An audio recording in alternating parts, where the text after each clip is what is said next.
Hi there, this is Uncle Dan. And I'm Aunt Carol. Welcome, everyone. Well, that means all of you boys and girls, moms and dads, aunts and uncles, grandma and grandpa, and friends. As you know, Uncle Dan, we have a story today that should be of interest to everyone. Well, if I remember correctly, today's story is a continuation of our story from last time. You're right. If you were tuned into our previous program, you know that it was on the early life of Thomas Jefferson, and that story ended just when he had been given the monumental task of writing the Declaration of Independence. So, Aunt Carol, why don't we get started right away with today's episodes? What do you call it? I call this story Champion of Democracy.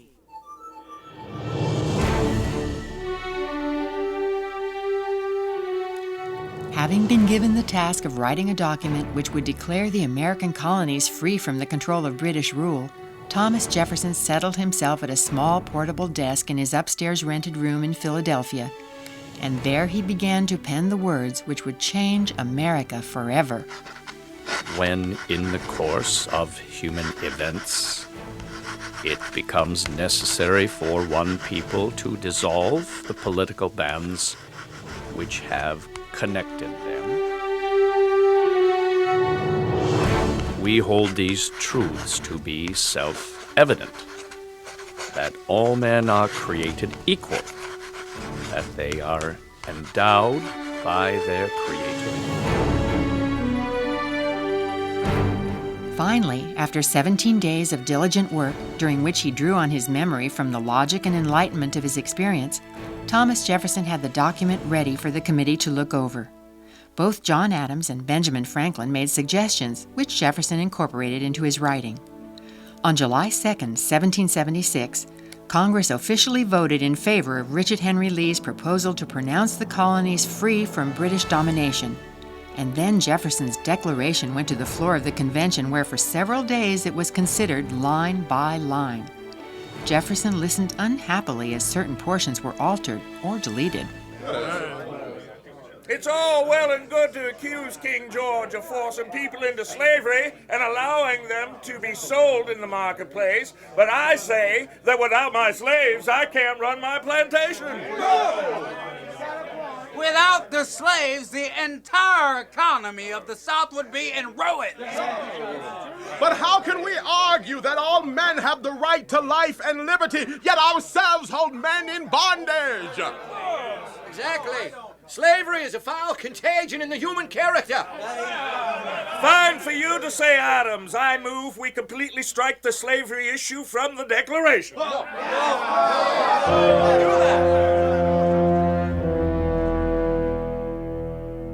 Once again, Thomas's endeavors to end slavery were thwarted, and during the debate over changes made to the Declaration, Benjamin Franklin tried to cheer his friend up with humor. Don't be too downcast, my friend. The document is still your own. I know. This reminds me of a story. There was once a hatter who designed a sign for her shop that read, "John Thompson Hatter makes and sells hats for ready money." Whereupon his friends started making suggestions. One said the word hatter wasn't needed, and another said hat wasn't necessary because of the picture of the hat. Another thought for ready money wasn't necessary because, of course, people would be paying for the hats. By the time the man made his sign, just his name and the picture of a hat remained. But the sign was still a success. In spite of Franklin's humorous story, Thomas was not happy.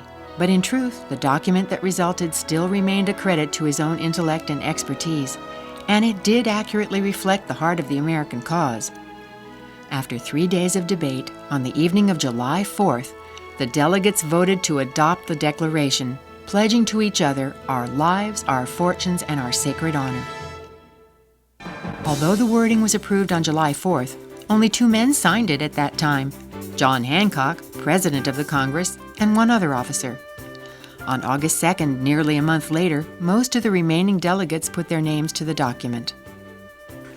Richard, Henry, Lee. There. Now the pen goes to you, Thomas. All right. T.H. Jefferson. As soon as Jefferson's business in Philadelphia was concluded, he visited Monticello for several weeks and then took his family to Williamsburg, where as a delegate to the Virginia legislature, he helped draft a system of government for the colony, which he felt would serve as a model for the other colonies as well. James Madison, who was somewhat a disciple of Jefferson, helped him work through the issues. Well, Thomas, you certainly have ambitious goals. First, to abolish the laws of primogeniture. Yes, James, certainly that. There is no reason why the firstborn son should inherit everything from his father and leave other children destitute. Agreed, I'm sure. And second is your concept of separating the religious institutions from the business and support of the state. Indeed. There are a growing number of Quakers and Baptists and other non-Anglicans among the citizenry of Virginia. This colony was settled by those seeking religious freedom, and it is entirely unfitting for the government here to promote any specific religion or denomination. I see no reason why the state should pay the salaries of Anglican ministers. Very true. And then there's the matter of slavery. I've tried several times, as you know, to write legislation which would abolish the practice. Unfortunately, those lines were removed from the Declaration. Yes, but in the end, I know that God is just, and his justice cannot sleep forever. And then there is your passion to establish some kind of public education, free education. I have no illusions, James, that everything can be accomplished immediately. But if we introduce these concepts, step by step, then perhaps there is hope for the future. Jefferson's next few years, until the war with Britain was over, were a real mixture. He performed public service, during which he was elected governor of Virginia and was nearly captured by British forces. His home life was full of tragedy, caused by the deaths of 2 infant children, his wife's worsening health, and the occupation of Monticello by the British. There was also fulfillment, as he wrote the first draft of an extensive work entitled Notes on the State of Virginia, from information he had compiled on the history, geography, climate, natural endowments, and many other elements of his beloved Virginia. Then, in May of 1782, his wife Martha, whom he always called Patty, gave birth to another baby girl. Patty, dearest, here. Let me take her. You need to rest. Yes. I'm so tired. There, little one. Lucy. Lucy? You want me to name her Lucy? After our dear little Lucy who died last year, is that what you mean? Yes. Please. Lucy. Lucy it is, then. Rest now, dearest. Sleep. Patty never regained her strength, and 4 months later she died. Thomas was completely devastated. After 3 weeks of constantly pacing to and fro in his library, he saddled his horse, and taking his 10-year-old daughter Martha, known to the family as Patsy, he rode through the woods for hours on end. Day after day, he and Patsy continued to ride and ride and ride until finally he was rescued from his grief by a motion passed by Congress appointing him to travel to France. Although those plans fell through, he was soon busy again and was elected to another session of the Continental Congress, where he chaired a committee responsible for managing the new land gained from the Treaty of Paris. This Northwest Territory, as it was called, nearly doubled the size of the country, eventually becoming the states of Wisconsin, Illinois, Indiana, Michigan, and Ohio. Then, in 1784, Congress again commissioned him to join John Adams and Benjamin Franklin in France. Ah, Jefferson, welcome to Paris. Thank you, Mr. Franklin. Oh, come now, Thomas. Benjamin, away with formalities for old friends such as we. Ah, yes. And Mr. Adams, John, if I may. Why, of course. Abigail will be delighted to know you've come. Your dear wife. Yes, please give her my regards. Gladly. Are you and little Patsy settled in, then? Yes, as well as my secretary, William Short, and, of course, James Hemmings, my manservant. Well, then we must all dine together tonight. John and I will catch you up on progress. We're glad to have you aboard, Thomas. The 3 of us have fought hard to secure the destiny of our beloved country. And now, it's of vital importance that we establish economic and trade agreements with as many countries on this side of the Atlantic as possible. I wholeheartedly agree. It's wonderful to be here, to see you both again. If we accomplish no additional victories in our lifetime, gentlemen, we must ensure the economic survival of our new democracy. And also... Also? I understand there are wonderful little bookshops scattered all about Europe. Ah, my friend, always searching, always collecting. No doubt before you're done, you will have compiled a finer library than any other citizen in the entire United States. A few months later, Thomas Jefferson received a letter from home which relayed the sad news that baby Lucy had died. This meant that of the 6 children born to him and Mrs. Jefferson, only 2 survived, young Martha or Patsy, who was with him in Paris, and little Mary, who was still in the States under the care of his sister. In June of 1785, when John Adams left Paris to become ambassador to England and Franklin returned to the United States, Thomas became the American minister to France. He handled a number of critical diplomatic situations, but he also found time to enjoy his passion for the arts. Ah, Mrs. Causeway, this is wonderful. You painted this, truly? Oh, yes, Mr. Jefferson, I did indeed. After all, I should know my own face better than any other. It is a most stunning self-portrait. You are very kind. My husband is also a painter, you know. Perhaps, but not so talented as yourself. And I hear you are a composer as well. A few little pieces. But what is all this? I know you are a man of many talents. Your Notes on the State of Virginia has now been translated into French. Rather badly, I hasten to say. Be that as it may, Mr. Jefferson, the whole world knows of your gift with a pen and your passion for liberty. And another of your writings, the Statute of Virginia for Religious Freedom, has already been printed not only into 1, but 3 languages. It enjoys much popularity and much influence as well. Mrs. Causeway, tomorrow I have meetings all day, but the day after I will be free. Would you like to accompany me on a grand tour of the galleries of Paris? Why, Mr. Jefferson, that would be perfectly delightful. Thomas continued to soak up the culture of the Old World, and as time allowed, he toured southern France and Italy. Later, fearing that his youngest daughter, Mary, whom he called Polly, would grow up without knowing him, he sent for her to make the journey to Paris. Her companion for the trip was Sally Hemings, a 14-year-old slave girl whom he had inherited upon the death of his father-in-law, John Wallace. Sally was just 1/4 black and the sister of James Hemings, who was already with Jefferson in Paris. She was also the half-sister of his late wife, Martha. Mr. Wallace was Sally's father as well as Martha's.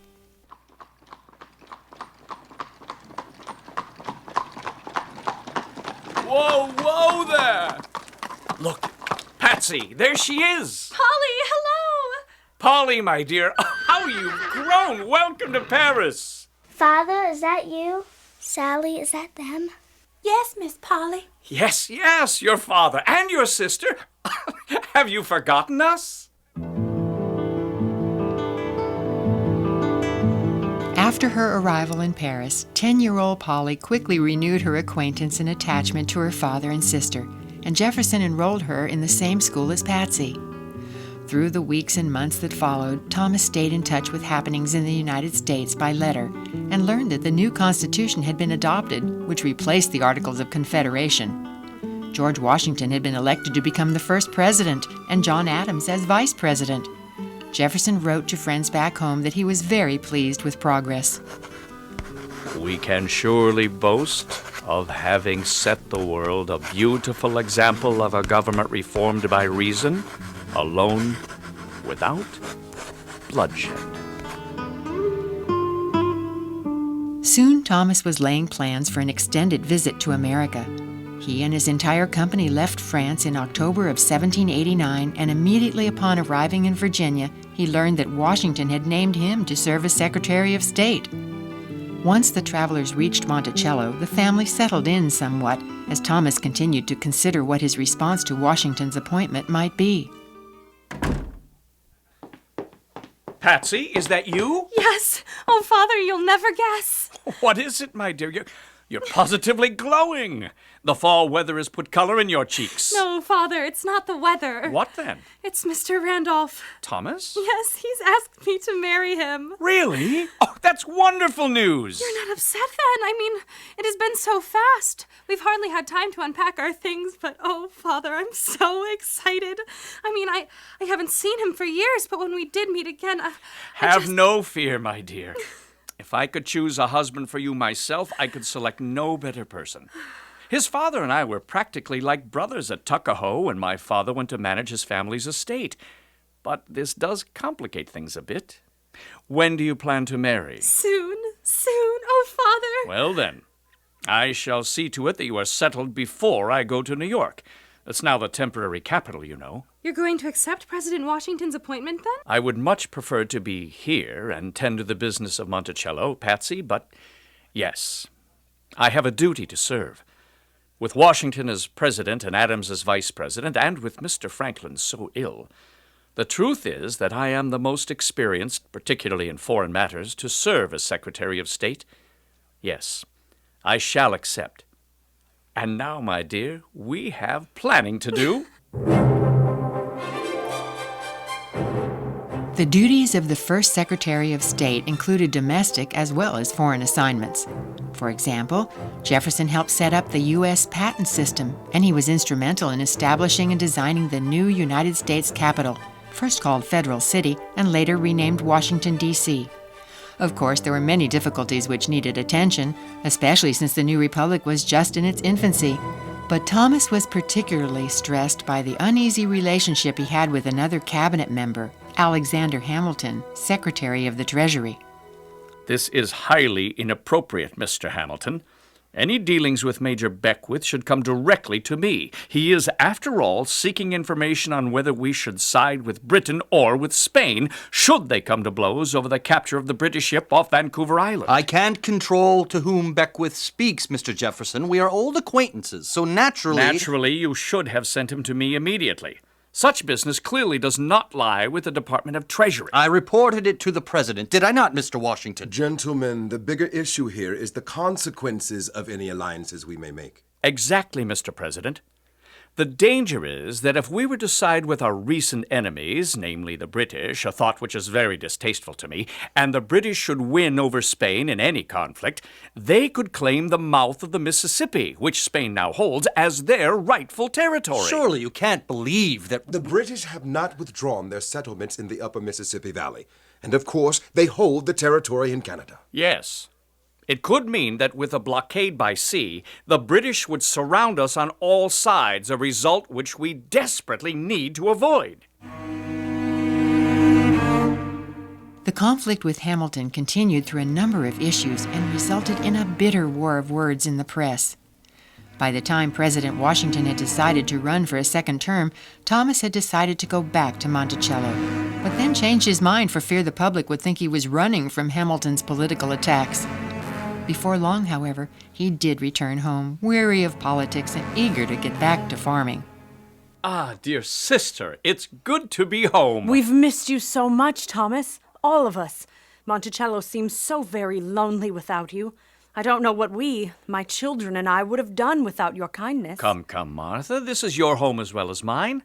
Why, you've been here nearly 20 years now. It's hard to believe that poor Dabney has been gone so long. I know.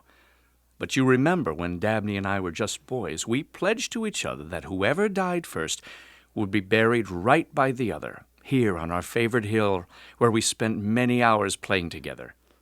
Of course, we could never know then that he would marry my beautiful sister. Now, Thomas. Or sadly that he would die so young. Yes. But he could never have asked for a more loving friend than my own dear brother. Mm-hmm. And I could never offer a more honorable tribute than to care for his wife and children, who just happen to be very dear to me as well. Yes, well, anyway, I'm glad you're back. And as you can see, there's much work to be done. Somehow the overseers just do not have your agricultural talents. Or perhaps my enthusiasm for seeing things grow. Perhaps. Well, unfortunately, my public service has not supplied much in the way of funds. I need to make the fields productive again so we can at least feed everyone on the plantation.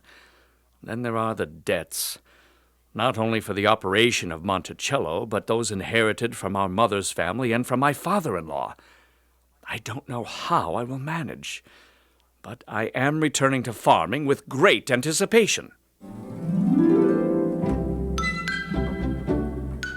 You see, dear sister, the threshing machine. It's amazing.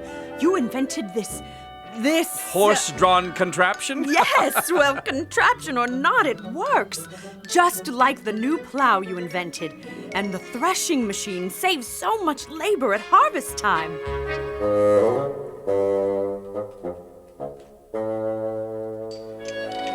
Now let's see, $685 plus $350 plus... Even with the wheat harvest, I'm not bringing in enough money. I'm not much in favor of manufacturing, but I think perhaps I need some sort of business on the side. Maybe something like a nail factory. I could build it right here at Monticello, and I could train some of the young men to operate it. Yes, that just might work.